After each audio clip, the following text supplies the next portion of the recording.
د دې سرنج د وجې ډېر خلک مړم شو، ډېر خلکو ته انفیکشن هم لګېږي، ډېر خلکو ته ایډز هم ولګېدو، ډېر خلک مزور هم شو، ډېر خلکو ته کینسر هم ولګېدو.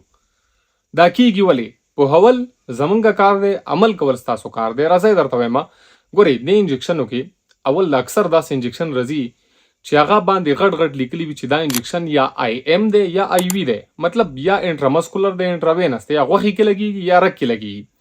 خو اکثر داسې خلک وي چې هغه میډیکل پروفیشنل نه وي، هغه پوهه نه وي، هغه دې باندې نه پوهېږي چې آی ایم څه شی وي، آی وي څه شی وي، یا د دې کار څه شی وي، دا به کم وخت کې لګوي، کم وخت کې به نه لګوي، د دې سایډ کم ځای دی، د دې ځای کم دی چې کم ځای کې دا انجکشن لګولی شي هغې ته پته نه وي. اکثر د غوښې انجکشن داسې انجکشن وي که هغه چېرته مرګ ته ولګېدو نو دې کیس کې ګینګرین هم کېدلی شي، دې کیس کې انفیکشن هم کېدلی شي، دې کیس کې د دې سړي چې کوم بلډ ویسل دی هغه هم رپچر کېدلی شي، شلېدلی شي، یا دې کیس کې د دې سړي ډیت هم کېدلی شي، دا مړ کېدلی هم شي. نو ځکه ډېر زیات خیال کوئ. اوس بلډ کینسر څنګه لګېږي یا انفیکشن څنګه لګېږي؟ اکثر داسې کلینکس په تاسو هم لیدلی وي چې هغه ناست وي پکې، یو کس هغه سره نه ډګري وي نه ډاکټر وي نه چېرته د سکول په خوا تېر شوی وي، خو یو ډاکټر سره 2 ورځې ناست وي.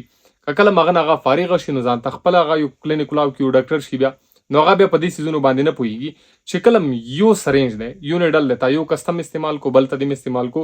خو که چاته هیپاټایټس سی وي، هیپاټایټس بي وي، نو دې بل ته دې مو لګولو. که چاته کینسر وي دې بل ته دې مو لګولو. که چاته انفیکشن وي دې بل ته دې مو لګولو. نو دې څیزونو کې هم خیال کوئ، دې څیزونو نه بالکل هم لګېږي.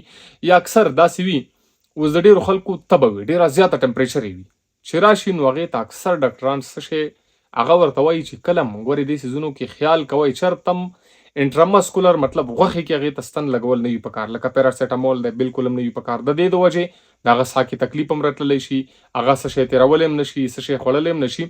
نو دا انجکشن چې کوم دي دا سرنج دا ډېر خطرناک شی دی، دا هر چا باندې مه کوئ.